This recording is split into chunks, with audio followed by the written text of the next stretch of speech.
Guys आपको screen पर कुछ सेंटेंसेस दिख रहे होंगे। उसने कसम ली, उसने तुम्हारा आमंत्रण पत्र लिया, उसने मुझसे वादा लिया, उसने सब्जी ली, पुलिस ने मेरी गाड़ी ले ली।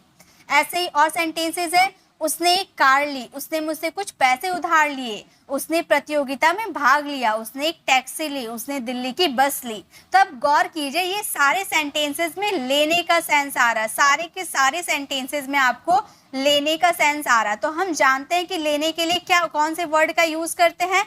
लेने के लिए हम यूज करते हैं टेक वर्ड का यूज, है ना। तो क्या हम सब में टेक लगा दें। गाइस ये आपको याद होगा कि कुछ दिन पहले मैंने एक वीडियो लेकर आई थी कि चाहिए के सेंस में हम शुड का यूज नहीं करते हैं। आप लोगों को काफ़ी वो पसंद भी आया था, काफ़ी यूनिक वीडियो आप लोगों को लगी थी। मैंने आपको यही बताया था कि ज़रूरी नहीं है कि आपके हिंदी वाले सेंटेंसेस में चाहिए आता है तो वहाँ शुड का यूज़ कर दो। वैसे ही इस वीडियो में आपको यही बताना चाहती हूँ कि जहाँ भी लेना आ जा रहा है इसका मतलब ये नहीं कि सब जगह आप टेक का यूज़ कर दो। हालांकि टेक का मतलब होता है लेना, लेकिन हर जगह आप टेक का यूज़ नहीं करते हो। आप टेक की जगह अलग अलग वर्ड का यूज़ करोगे जो जहाँ पर फिट बैठता है। तो आज यही ये वीडियो है कि हर जगह पे आप लेने के सेंस में टेक का यूज़ मत करना। क्या क्या आप यूज़ कर सकते हो, कहाँ यूज़ कर सकते हो, चलो आज की इस वीडियो में आपको बताती हूँ और अपनी पूरी कोशिश करूँगी आपको समझाने की, ताकि आपको ये वीडियो पसंद आए। तो देखिए, फर्स्ट हमारा जो सेंटेंसेस है पहले से मैं क्लीन कर देती हूँ। हमारा फर्स्ट सेंटेंस है, आप बड़े ही ध्यान से देखिए, आप बहुत आराम से समझ जाओगे। पहला सेंटेंस है उसने कसम ली, यानी कि यहाँ पर कसम खाने की बात हो रही है ना। कसम खाने की बात हो रही है तो कसम खाने को हम इंग्लिश में क्या बोलते हैं, हम स्वेर का यूज करते हैं, है ना। जिसकी सेकेंड फॉर्म, यहाँ तो पास्ट की बात हो रही है तो इसकी सेकेंड फॉर्म यूज करेंगे। क्या सेकेंड फॉर्म होता है, स्वॉर होता है ना। तो हमारा ये सेंटेंसेस किस में बदल जाएगा, ये हमारा सेंटेंस बदल जाएगा ही स्वॉर। उसने कसम ली, ही स्वॉर। ओके, तो स्वेर हमारा फर्स्ट फॉर्म था, इसका सेकेंड फॉर्म हम लोगों ने स्वॉर का यूज कर दिया क्योंकि ये हमारा पास्ट सिंपल का सेंटेंस था।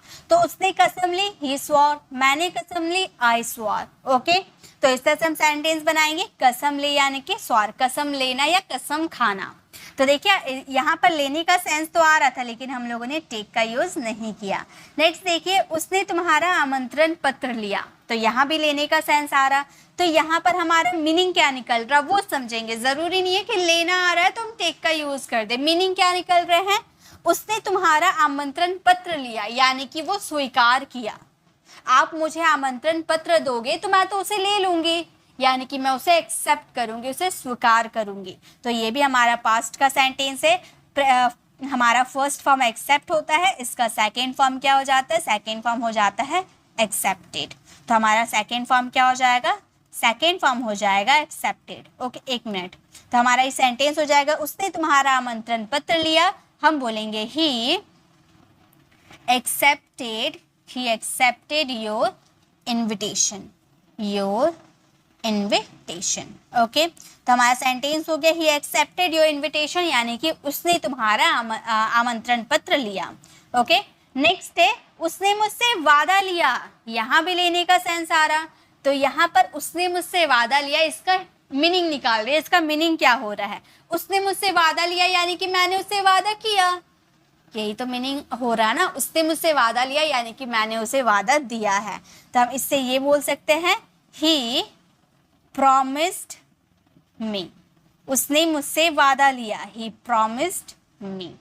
तो उसने मुझसे वादा लिया यानी कि मैंने उससे वादा किया, यही तो मीनिंग हो रहा ना। तो हम बोलेंगे he promised me, उसने मुझसे वादा लिया। नेक्स्ट है, उसने सब्जी ली, उसने सब्जी ली, सब्जी ली यानी कि खरीदी, सब्जी ली यानी कि वह सब्जी को खरीदी। खरीदने के लिए क्या यूज करते हैं, लेने का सेंस तो आ रहा है लेकिन खरीदने की बात हो रही है। उसने सब्जी ली यानी कि सब्जी को खरीदी, तो क्या यूज करेंगे, बाय। बाय का सेकेंड फॉर्म क्या यूज हो जाएगा, बॉट।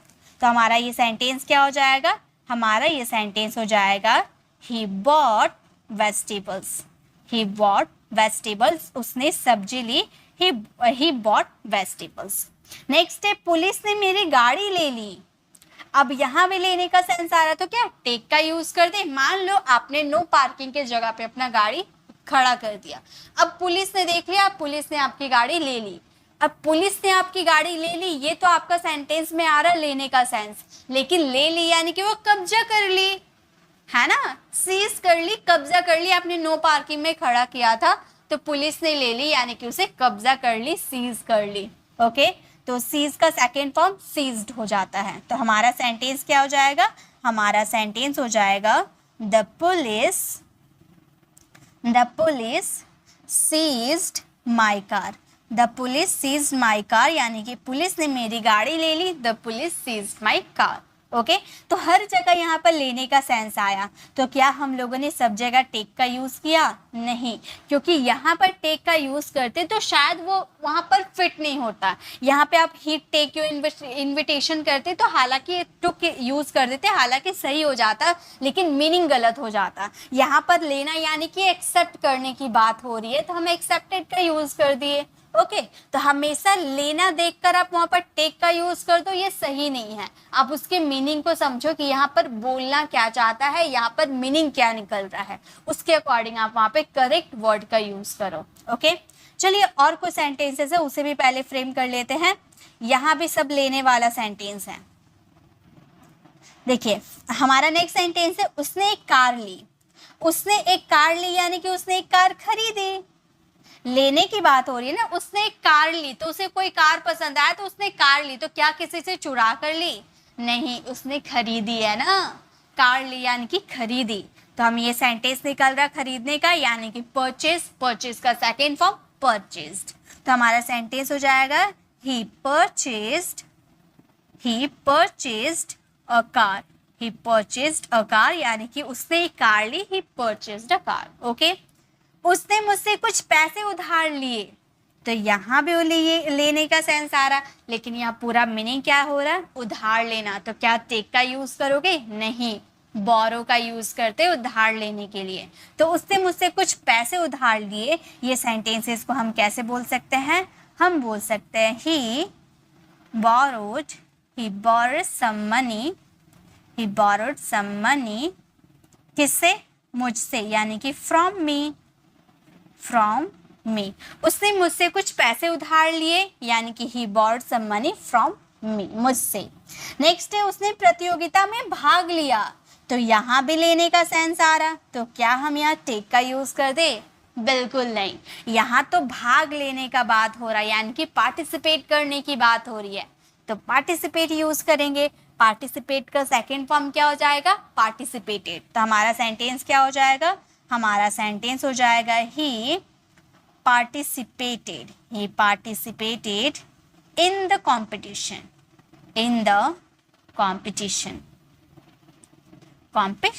तो हमारा सेंटेंस हो गया उसने प्रतियोगिता में भाग लिया। he participated in the competition। Okay, next है उसने एक टैक्सी ली। यहाँ भी लेने का सेंस आ रहा है। उसने एक टैक्सी ली तो खरीदने का बात नहीं हो रहा। आप मीनिंग को समझिए। मान लीजिए अगर खरीदने की बात होगी, ये तो बोलने पे डिपेंड करेगा। ये बोलने पे डिपेंड कर रहा है कि आप किस वक्त किस सिचुएशन की बात कर रहे हैं। अगर उसने एक टैक्सी ली मतलब टैक्सी खरीदने की बात कर रही है तो परचेज का यूज कर देना।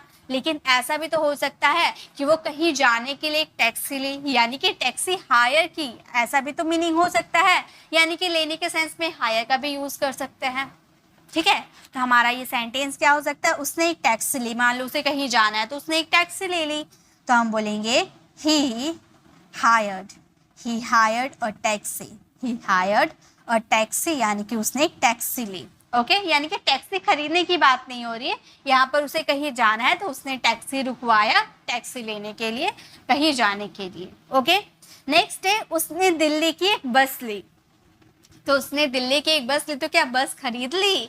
नहीं, यहाँ तो दूसरा मीनिंग निकल रहा। क्या मीनिंग निकल रहा? उसने एक बस की टैक्सी ली मतलब कहीं जाने के लिए, तो आप गेट का यूज कर सकते हो। ठीक है, तो हम ये सेंटेंसेस को बना सकते हैं। ही, आप जानते हो गेट एक मैजिकल वर्ड है जो बहुत जगह सिचुएशन में यूज हो सकते हैं। ठीक है, तो हम बोलेंगे ही गॉट अ बस फॉर दिल्ली। उसने दिल्ली की एक बस ली, तो आप बोल सकते हो ही गॉट अ बस फॉर दिल्ली। ठीक है, तो इस तरह से देखा आपने, सब जगह हम लोगों ने लेने की बात की। आपको 10 सेंटेंसेस मैंने दिया, ये 10 सेंटेंसेस में हर जगह मैंने लेने की बात करी है, लेकिन क्या मैंने कहीं भी टेक का यूज़ किया है?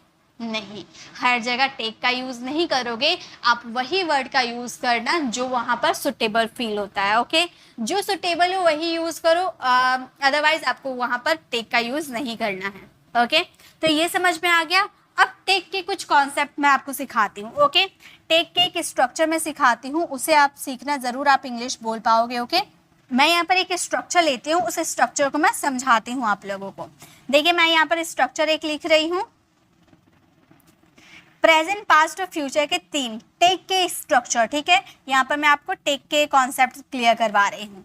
सब्जेक्ट प्लस टेक या टेक्स, ठीक है, ये आपके सब्जेक्ट के अकॉर्डिंग लगेंगे, plus time plus to plus verb की फर्स्ट फॉर्म प्लस ऑब्जेक्ट। जो भी चेंजेस होगी इसमें चेंजेस होगी, वर्ब की फर्स्ट फॉर्म के साथ कोई छेड़छाड़ नहीं करनी है। वैसे इसका पास्ट अगर आप बनाओगे तो सबसे पहले सब्जेक्ट यूज़ करने होंगे, देन आप यूज़ करोगे इसमें टुक का।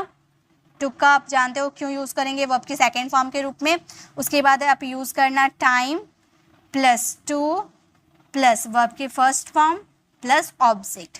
वैसे आप फ्यूचर के लिए यूज़ कर सकते हो subject plus will plus take plus time plus to plus verb की फर्स्ट फॉर्म प्लस ऑब्जेक्ट। अब इसके सेंटेंसेस कैसे बनाने हैं मैं आपको बताती हूँ। जैसे मान लो आपने एक सेंटेंस बोला कि जैसे आपने बोला कि उसे वहाँ जाने में 10 दिन लगते हैं, उससे वहाँ जाने में 10 दिन लगते, प्रेजेंट की बात करें, उसे वहाँ जाने में 10 दिन लगते, इसके हिंदी मीनिंग होंगे लगते हैं, लगते हैं, इसके लगते थे, लगते थे या लगे, जो भी आप कह सकते हो। ठीक है, और फ्यूचर में लगेंगे, लगेंगे। ओके, तो हमने एक सेंटेंस लिया कि उसे वहाँ जाने में 10 दिन लगते हैं, उसे वहाँ जाने में 10 दिन लगते हैं, तो हम ये सेंटेंसेस को बोलेंगे उसे यानी कि ही। सबसे पहले सब्जेक्ट यूज़ कर दिए, सब्जेक्ट के अकॉर्डिंग ही थर्ड पर्सन सिंगुलर है तो टेक्स का यूज़ करेंगे, हम बोलेंगे ही टेक्स 10 डेज। उसके बाद क्या यूज़ करने, टाइम यूज़ करने, कितने दिन लगते हैं, 10 दिन, यानी कि 10 डेज टू गो देयर। उसे वहाँ जाने में 10 दिन लगते हैं। अगर इसी का अगर पास्ट आप बनाए कि उसे वहाँ जाने में 10 दिन लगते थे, तो आप कैसे बनाओगे, आप बोलोगे ही टुक 10 डेज टू गो देयर, ऐसे बोलेंगे। अगर आप फ्यूचर में बोलोगे कि उसे वहाँ जाने में 10 दिन लगेंगे, तो आप क्या बोलोगे, he will take 10 days to go there, वैसे हम बना देंगे। ओके, अगर आप इसके नेगेटिव बनाते हो, अफर्मेटिव तो समझ में आ गया कैसे बनाने हैं, लेकिन अगर आप इसका नेगेटिव बनाओगे तो कैसे बनाओगे वो भी बता दीजिए मैम। तो देखिए, ये कैसा आपको सेंटेंस लग रहा है, प्रेजेंट इंडेफिनिट का लग रहा है, तो इसे प्रेजेंट इंडेफिनिट के ही नेगेटिव में फॉर्म में चेंज करेंगे, यानी कि डू डज के साथ यूज करेंगे। तो हम अगर बोले कि उसे वहां जाने में 10 दिन नहीं लगते हैं, तो हम बोलेंगे he does not take 10 days to go there, he does not take 10 days to go there। उसे वहाँ जाने में 10 दिन नहीं लगते थे, पास्ट में उसे वहाँ जाने में 10 दिन नहीं लगते थे, तो पास्ट के लिए did not का यूज़ करेंगे, he didn't take 10 days to go there। अगर फ्यूचर में बोले कि उसे वहाँ जाने में 10 दिन नहीं लगेंगे, तो हम बोलेंगे he will not take 10 days to go there। Okay, तो इस तरह से इसके नेगेटिव फॉर्म बनाएंगे। अगर अफर्मेटिव बनाना होगा तो आप इस तरह से बना लोगे, नेगेटिव बना लोगे, इंट्रोगेटिव भी आगे डू डज का यूज़ करके बना लेना। ओके, अब देखिए इसी के ये जो 3 स्ट्रक्चर मैंने आपको ये बताया ना, इसी के कुछ सेंटेंसेस भी मैं आपको लेकर आई हूँ। एक एक सेंटेंस में बताऊँगी, बाकी सेंटेंसेस आप लोगों के लिए छोड़ दूँगी, क्योंकि आप लोगों से बनाना है, आप लोगों को ही बनाने हैं। ओके, तो चलिए मैं बता देती हूँ। पहला हमारा जो सेंटेंस है ये प्रेजेंट का है। हम बोल रहे हैं मुझे वहाँ जाने में 2 दिन लगते हैं, मुझे वहाँ जाने में 2 दिन लगते हैं। तो ये सेंटेंसेस को हम कैसे बनाएंगे, चलिए ये सेंटेंस आप बनाना, क्योंकि आपको पता है मुझे शब्द का आया यानी कि आई का यूज़ कर दो, लेकिन कुछ ऐसे भी तो मैं बता दूँ जो आप शायद ना बना पाओ। देखो नेक्स्ट सेंटेंस है वाक्य बनाने में सिर्फ 1 मिनट लगते हैं। तो यहाँ पर सब्जेक्ट आपको दिख रहे हैं, नहीं है ना। वाक्य बनाने में सिर्फ 1 मिनट लगता है, यहाँ सब्जेक्ट नहीं है, तो सब्जेक्ट नहीं है तो हम यूज़ करेंगे इट का, और इट हमारा थर्ड पर्सन सिंगुलर है, उसके अकॉर्डिंग टेक्स का यूज़ करेंगे। It takes only a minute या 1 मिनट, कुछ भी आप यूज़ कर सकते हो। 1 मिनट यानी कि अ मिनट भी यूज़ कर सकते हो, और अ मिनट का भी यूज़ कर सकते हो, और 1 मिनट का भी यूज़ कर सकते हो। To make sentences, to make sentences, तो हमारा सेंटेंस हो गया it takes only a minute to make sentences. अगर इसका नेगेटिव बनाओगे कि वाक्य बनाने में सिर्फ 1 मिनट नहीं लगते हैं, तो आप बोलोगे it does not take only a minute to make sentences. Okay, तो नेक्स्ट देखिए, नेक्स्ट आप बना लोगे अंग्रेजी सीखने में 3 महीने लगते हैं, इसमें भी कोई सब्जेक्ट नहीं है, यानी कि इट का यूज़ करके आपको ये सेंटेंसेस बनाने हैं, तो ये 2 सेंटेंसेस आप बनाना। ओके, अब चलिए नेक्स्ट में चलते हैं। आप इसका स्क्रीनशॉट ले लो या फिर आप वीडियो को पीछे करके फिर से इसे देखकर बना लेना। ओके, चलिए आगे देख लीजिए। पहले नेक्स्ट है वहां पहुंचने में 2 मिनट लगते हैं, वहां पहुंचने में 2 मिनट लगते हैं, इसे मैं बनाती हूँ, बाकी 2 आप बना लेना, क्योंकि अब आपको पता है कि सब्जेक्ट अगर नहीं होगा तो उसके स्थान पर हम क्या यूज करेंगे, इट का यूज करेंगे। तो वहां पहुंचने में 2 मिनट लगते थे, यहाँ पर कुछ है नहीं, आपका सब्जेक्ट नहीं है, तो इट का यूज करेंगे। हम बोलेंगे इट टुक, सेकेंड फॉर्म है तो सेकेंड, पास्ट है तो सेकेंड फॉर्म यूज करेंगे। It took 2 minute, it took 2 minutes to reach there, to reach there. वहां पहुंचने में 2 मिनट लगे या फिर लगते थे, it took 2 minutes to reach there. Okay, उसे नहाने में 10 मिनट लगे, आगरा पहुंचने में 2 घंटे लगे। ये 2 सेंटेंसेस आप फ्रेम करना और इसका आंसर कमेंट में देना, ठीक है। ये कुछ मुझे इंपॉर्टेंट स्ट्रक्चर लगे तो मैंने सोचा कि आप लोगों को भी सिखा दूं, ये जरूर फ्रेम करना और इसका आंसर कमेंट में देना। तो आज हम लोगों ने ऐसे ऐसे वर्ड देखे जो लेने के सेंस में हम टेक का यूज करते हैं, लेकिन आज हम लोगों ने डिफरेंट वर्ड का यूज करके अलग अलग सेंटेंसेस बनाना सीखा। आई होप आपको ये छोटी सी वीडियो अच्छी लगी होगी। अच्छी लगी तो लाइक कीजिएगा, अपने फ्रेंड फैमिली को जरूर शेयर कीजिएगा, क्योंकि ऐसी वीडियो देख के ही आप बहुत सारे अंग्रेजी के सेंटेंसेस अपने से बना सकते हो। अगर आपको ये वीडियो अच्छी लगी तो प्यारा सा कमेंट जरूर कीजिएगा। अगर आपको ऐसे ही शुड वाली वीडियो अगर आपने नहीं देखा तो लेफ्ट साइड क्लिक करके आप हमारे वो चाहिए वाले सेंटेंसेस वाली वीडियो को जरूर देखिएगा, जहाँ पर चाहिए के सेंट में हम शुड का यूज नहीं बल्कि अलग अलग वर्ड का यूज करते हैं। और राइट साइड क्लिक करके आप हमारे प्लेलिस्ट में जाकर आप हमें 15 डेज लाइव स्पीकिंग कोर्स में ज्वाइन कर सकते हैं, जहाँ पे आपको अलग अलग कॉन्सेप्ट करवाया जाएगा 15 डेज में, और आपको इंग्लिश की फुल नॉलेज दी जाएगी। ग्रामर नहीं, सिर्फ और सिर्फ स्पीकिंग पर बेस्ड रहेगी, जिस पे आपको अंग्रेजी बोलना सिखाया जाएगा। अगर आप हमारे चैनल पर नए हो, मेरे पढ़ाने का तरीका आपको पसंद आया तो सब्सक्राइब कर आने वाले बेल आइकन को जरूर प्रेस कीजिएगा, ताकि रोज आने वाली वीडियोस की नोटिफिकेशन आपको मिलती रहे। मिलते हैं नेक्स्ट ऐसे इन्फॉर्मेटिव वीडियोस के साथ, तब तक के लिए कीप लर्निंग।